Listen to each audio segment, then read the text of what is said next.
So I wanted to sort of put all the things that we could deal with here in one place.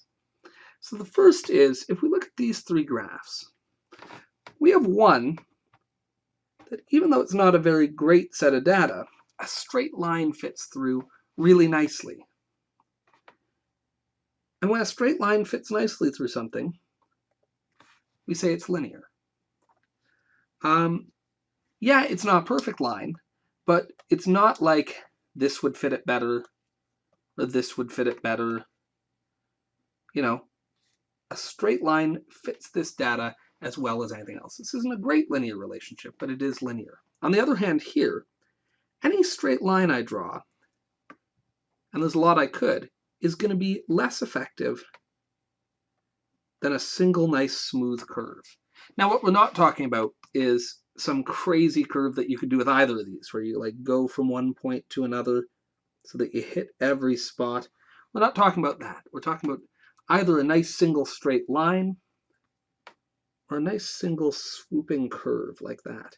And you can see that here, the line works better than any swooping curve is going to.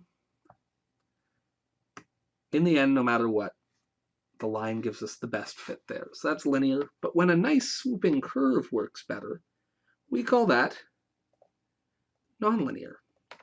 And then sometimes, no matter what you do, your line or curve of best fit just sucks.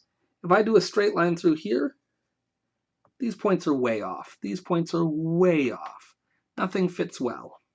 If I do a curve like this, these points are way off. There's just no shape that works nicely. And so we would call this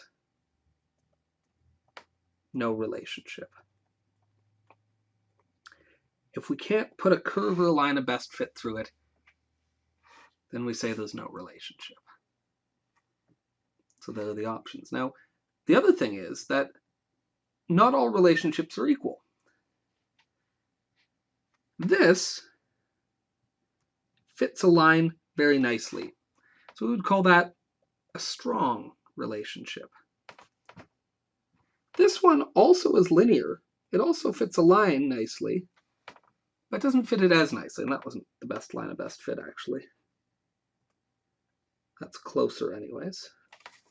This makes a line of best fit, but the distance between the points and the lines gets a lot bigger. We'd call that a weak relationship. And then here again, now, is that my line? Is that my line? Is that my line? We have no idea. Maybe a line could fit through it, but it's so weak that this is another case where we'd look and just say, there's no relationship. If the relationship is so weak that you couldn't even know which way the line goes, we have to say there's no relationship. Here, yeah, it's weak. It's not a great clean line, but it's still obvious that this line would be wrong.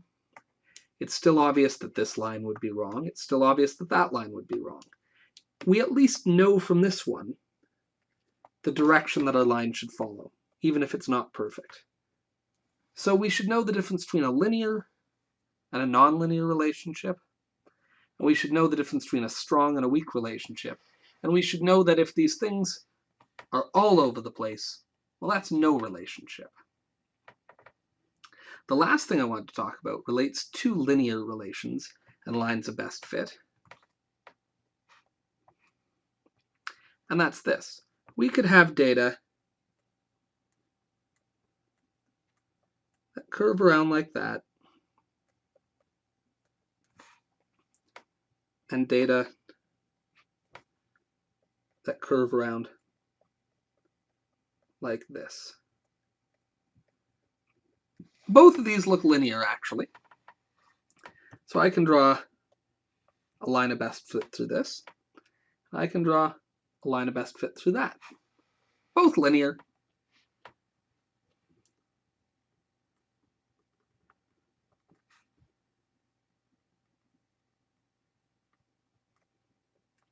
They're both positive.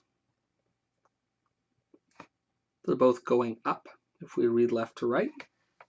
Not like a negative relationship. A negative relationship would be a line that looks like this, that goes down. Neither of these are. I'd say they're both moderate. They're not strong relationships. They're not weak relationships either. You could probably make an argument in either direction, but I think it's a moderate relationship. But there is a difference between them.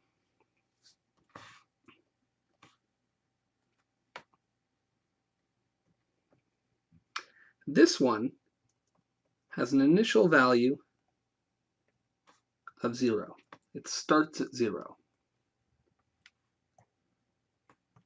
And this one has an initial value not at 0.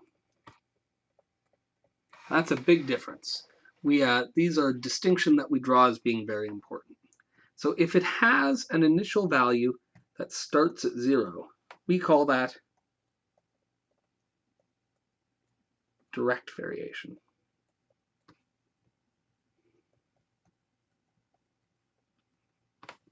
And if it's got an initial value that starts somewhere other than 0, well, we call that partial variation.